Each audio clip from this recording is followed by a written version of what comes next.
¿Qué tal, mis queridos amigos y hermanos? Nos encontramos nuevamente un día más para continuar estudiando la palabra de Dios y conociendo también más acerca de cómo poder llevar adelante un hogar.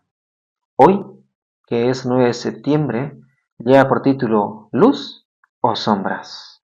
Y antes de poder leer el texto que se encuentra en el libro de 2 de Corintios, vamos a orar para que sea nuestro Dios quien dirija estos momentos de meditación en su palabra. Oremos.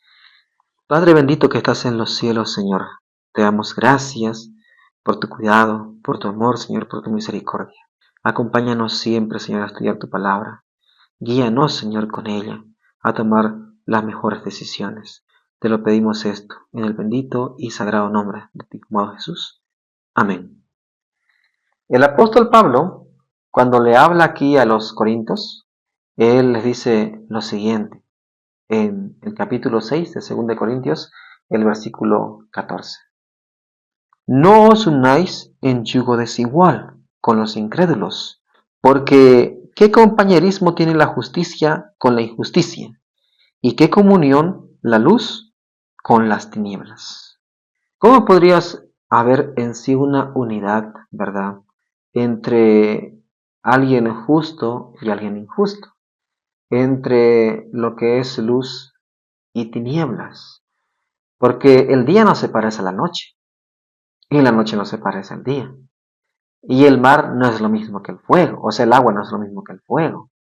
Son dos cosas muy distintas. Son dos cosas distintas. Entonces, nosotros como cristianos, ¿cómo podríamos nosotros unirnos con una persona? Por ejemplo, si nosotros tememos a Dios, si nosotros siempre queremos darle gloria a Dios, si nosotros siempre queremos honrar a Dios, pero luego, ¿cómo nos podríamos unir en vida con alguien que no quiere honrar a Dios, con alguien que solamente quiere honrarse a sí mismo, con alguien que solamente se ama egoístamente solo a sí mismo y piensa en sí mismo y nada más, ¿verdad? ¿Qué de bien traería eso a nuestra vida? ¿Qué de bien traería incluso eso a los hijos que vendrían? ¿En qué forma daríamos gloria a Dios con un hogar ya desde ese momento, o sea, dividido? Porque al final incluso uno de los dos tendría que ceder. Y lastimosamente siempre quien cede es pues el cristiano. Si no está bien fundamentado, si no está bien guiado por Dios, si no es temeroso, realmente temeroso de Dios, termina cediendo. Y esos casos hay muchos, donde terminan cediendo y pues lastimosamente terminan alejándose de Dios. Centenares de personas han sacrificado a Cristo y el cielo al casarse con personas inconversas. Cuando un cristiano temeroso de Dios, ¿sí?, en lo que él conoce, se casa con una persona que no teme a Dios para nada, con una persona que no teme a sus padres también por tal razón, que prácticamente sí quiere hacer de su vida lo que le venga en gana a él, pues termina sacrificando a Cristo y al cielo, porque lo va a perder. Va a perder todo eso. Y por eso lo digo, o sea, casos hay muchos. La felicidad y prosperidad de la vida matrimonial depende de la unidad de los cónyuges. Si los cónyuges no están unidos, si los cónyuges no tienen el mismo propósito, si los cónyuges no tienen la misma fe, no tienen una formación ética, una formación de principios bíblicos, pues no va a haber felicidad y no va a haber una prosperidad real. Porque también tenemos que no confundir esta cosa, ¿verdad? Porque algunos dicen, pero si soy próspero, dicen, no tienen mucha plata. Tener dinero no significa prosperidad, por si acaso. La prosperidad que habla la Biblia no es de dinero. No es de dinero. Eso lo he dicho en otras matinales ya. Y no es de dinero. La prosperidad que habla la Biblia es paz, gozo, alegría, unidad. Eso es prosperidad. Un buen matrimonio, unos buenos hijos. Eso es prosperidad. Una buena salud. Ese tipo de prosperidad debemos buscar. Ahora, si los cónyuges no están unidos, por ejemplo, si uno, por ejemplo, quiere cuidar su cuerpo y él se alimenta correctamente y el otro, bueno, le vale eso, va a haber siempre problemas dentro del hogar. No va a haber unidad. porque no tienen, o sea, la misma visión. Uno tiene una visión realmente centrada en el cielo y el otro tiene una visión en este mundo efímero. No va a poder salir adelante aquello bien. No se va a poder llevar bien ese matrimonio. Porque ¿cómo puede armonizar el ánimo carnal con el ánimo que se ha alimentado al sentir de Cristo? No se puede, o sea, unir eso. Sino armonizar, ¿verdad? Para nada. A menos que el creyente, por su firme adhesión a los principios, gane al impenitente, llegará, como es mucho más común, a desalentarse y vender sus principios religiosos por la miserable compañía de una persona que no está relacionada con el cielo. Si el creyente es firme en su adhesión a los principios, de modo que gana al impenitente, así que también como aquí Pedro le aconseja, ¿verdad? Porque ya en sus tiempos, bueno, esto siempre sucede, ¿verdad? Entonces ya sucedía. Por eso Pedro mismo en su carta, en la primera carta, ¿verdad? Le dice habla a las mujeres y les dice, ¿no? Que ellas tengan, o sea, una conducta buena, que así puedan ganar a sus maridos inconversos. Sí, porque ya ellas, o sea, ellas se estaban convirtiendo en la verdad, pero sus maridos aún no, entonces él aconseja eso. Que, o sea, tienen que ser firmes realmente ellas. Por eso incluso le dice, ¿no? Cómo tienen que ser y todo. Y también después a los maridos, ¿verdad? Que son conversos también, igualmente cómo cuidar de sus esposas. Entonces hay ese consejo, ¿verdad? Se puede llegar a ganar a esa persona con la que ya se unió, que no ama a Dios, pero se la puede llegar a ganar. Es posible, no es que no sea posible, pero lo que comúnmente sucede, lo que generalmente sucede, en la mayoría de los casos, podría decir yo el 99% de los casos, pues el cristiano es el que termina cediendo y convirtiéndose a la persona que no ama a Dios. Eso es lo que pasa. En vez de que gane, termina perdiendo el cielo y perdiendo a Cristo. Para ganar a una persona que no quiere nada de eso. Sucede eso. En el 99% de los casos, o sea, yo puedo decirlo así, sucede eso. Los que profesan la verdad terminan pisoteando la voluntad de Dios al casarse con incrédulos. Terminan pisoteando la voluntad de Dios. Pierden su favor y hacen obras amargas de las que habrán de arrepentirse ya más adelante. O en ese mismo momento en sí, deben de arrepentirse.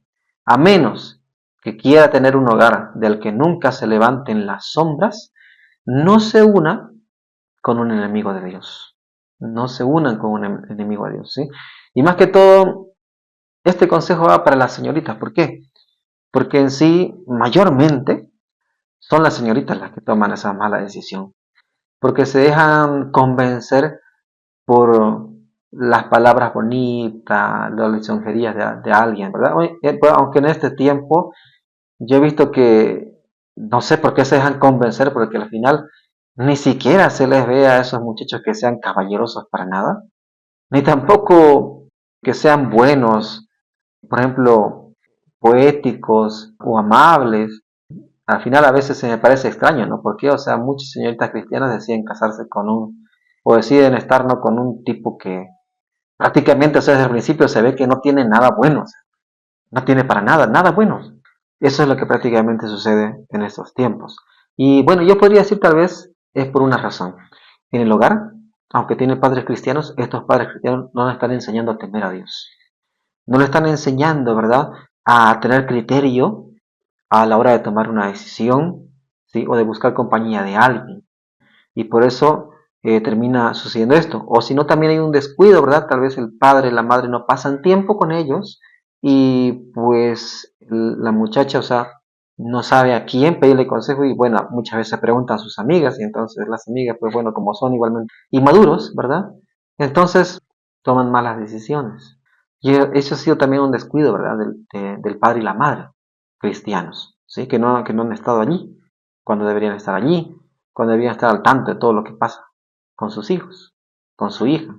También hay muchachos, sí, que toman también esa decisión, a veces de unirse con una chica que no es una mujer en sí, que no cree en Dios. Hay también, pero es más común en sí en las señoritas que en los varones. Entonces, nosotros tenemos que cuidar, por eso los padres tienen que estar al tanto, tienen que cuidar mucho, tienen que ser temerosos de Dios también. ¿Para qué? Para que los hijos también sean igual. tienen que formarle eso en la persona, sí, en sus hijos. Tienen que guiarlos, porque tienen que tener ese criterio adecuado para poder tomar una buena decisión.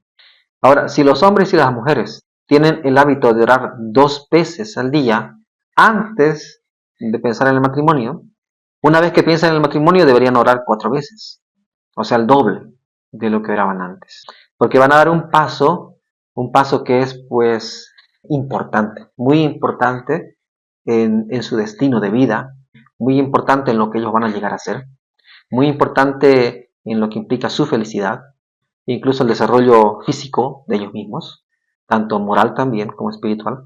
Entonces tienen que orar más aún. Y si hacen esto, el matrimonio es algo que influirá pues en nuestra vida, y si hacen esto pues será para mucho bien. ¿Por qué? Porque el matrimonio va a influir en nuestra vida de modo que va a afectar tanto nuestra vida, nuestra personalidad incluso en este mundo como también en el venidero. Y si no hemos sabido tomar la decisión correcta, si no hemos unido en un yugo desigual, pues las consecuencias son terribles, ¿no? Va a quedar afectada mi vida, va a quedar afectada mi espiritualidad, incluso mi estado mental y mis principios incluso mismos van a quedar afectados si he tomado una mala decisión. Y eso va a causar una infelicidad aquí y pues no voy a alcanzar la felicidad allá, porque tal vez ni siquiera llegues a ese lugar. Entonces, queridos amigos, hermanos, miren, tenemos que tomar esa decisión con mucho cuidado y tener en cuenta eso. No podemos unirnos con alguien que no ama a Dios, porque eso es lo primero que nosotros debemos ver, es lo principal. Aún siendo dentro de nuestra denominación, tenemos que analizar eso igual aún, porque tampoco que sea, o sea, de nuestra denominación, vamos a decir así, ¿no? Nuestra iglesia no es garantía, no es garantía. Por favor, sáquese eso de la cabeza, ¿no? Que si yo me caso, digamos, con alguien que es de mi denominación, yo ya estoy bien. No. Si esa persona, aunque sea de tu denominación, pero no es temerosa de Dios, es lo mismo. Es lo mismo. O sea, tal vez tiene una cierta influencia de ahí lo que va y predican, pero es que él no es temeroso de Dios, va también a haber conflictos. Van a haber conflictos. Por eso, más que todo, padres, ¿verdad? Formemos a nuestros hijos en el temor de Dios y esas son las próximas matinales que van a hablar acerca de esta responsabilidad como padres. Y puedo leerles aquí a un consejo que Dios les da también al pueblo de Israel cuando ellos fueron exiliados a Babilonia. En el capítulo 29 de Jeremías podemos encontrar, por ejemplo, los siguientes consejos que Dios le da a su pueblo, pero más que todo hay ahí uno importante hablando también de este punto, donde dice lo siguiente Dios. Dice, casaos y engendrad hijos e hijas. Ya primeramente, o sea, casaos entre ellos, claramente, ¿no? Entre los de la misma nación, de la misma fe. ¿Sí? Y dad hijos e hijas. Ahora, dice también, dad mujeres a vuestros hijos y dad maridos a vuestras hijas para que tengan hijos e hijas. O sea, ¿qué estaba diciendo Dios con esa orden? No solamente estaba diciendo, no, prepárenles para que se casen, no, sino que Dios estaba, ¿qué? Estaba diciéndoles allí que ellos preparen en el temor de Dios a sus hijos y a sus hijas. ¿Para qué? Para poder darle una buena esposa a un joven y la otra familia darle un buen esposo a una joven que sean temerosos ambos de Dios. Entonces, queridos amigos y hermanos, ahí tenemos también nosotros mucho que ver como padres en ese punto también. Porque una próxima generación de cristianos felices y prósperos depende también de qué, de cómo lo formemos nosotros ahora a nuestros hijos. No basta simplemente ir a una denominación y estar todos los sábados ahí cantando y alabando a Dios, ¿no? Pero dentro de la semana no hago mi culto, no llevo a mis hijos a oración, no les hago reflexionar sobre la palabra de Dios y los acontecimientos allí escritos, no les menciono que Cristo vendrá y que tenemos que prepararnos, tenemos que ser santos ante su presencia y Él nos va a santificar, nos va a ayudar. Yo no le preparo en eso, entonces pues, ¿de qué me sirve? O sea, no estoy preparando un buen hijo para una buena mujer. Ni estoy preparando una buena mujer para darle a un buen hijo, a un buen joven como esposa. Estoy preparando un problema, más bien. Hoy en día nosotros tenemos que ver que uno de los mayores peligros que acechan al pueblo de Dios actualmente es el asociarse con incrédulos, o sea, el casarse con los incrédulos, especialmente uniéndose en el matrimonio, como hemos mencionado, ¿verdad? Ese es el mayor peligro que hoy en día acechan al pueblo de Dios, y no es un peligro nuevo que Satanás haya generado, porque si vamos al libro de Génesis, pues su plan en el capítulo 6 de Génesis, ahí nos muestra, o sea, cuál fue, y le dio éxito. ¿Por qué? Porque los hijos de Dios, que venían de padres que eran descuidados en su formación ética y de principios cristianos, principios bíblicos, sin el temor de Dios, pues tomaron mujeres que no debían, ¿sí? Tomaron esposos que no debían, se unieron, y ahí nos dice que se hicieron malos y más malos todavía, porque los padres se descuidaron de lo que tenían que hacer. Descuidaron eso. Hoy en día, así como en la antigüedad, acecha el mismo peligro. Y Cristo lo dijo. Si ustedes van a Mateo 24, dice, los últimos días serán como los tiempos de Noé. Va a pasar lo mismo. Estamos advertidos desde hace mucho tiempo. La historia bíblica nos advierte. No unirse en yugo desigual. Formar a los hijos en el temor de Dios. Nosotros estar en el temor de Dios. ¿Y qué estamos haciendo? Tenemos que preguntarnos, ¿verdad? ¿Qué generación estamos formando? ¿Qué matrimonios van a originarse de esa formación o de ese descuido que estamos teniendo como padres cristianos? Pensemos en esto, reflexionemos en eso. Y por favor, no nos unamos en un yugo desigual. Jóvenes, señoritas, no se unan con alguien que no ama a Dios. Si ustedes aman a Dios, si ustedes quieren servir a Dios, ustedes aman tanto a Dios que quieren darlo todo por Él y tener un hogar como Dios desea y tener una vida como Dios desea, pues no se unan para nada con alguien que no desea eso.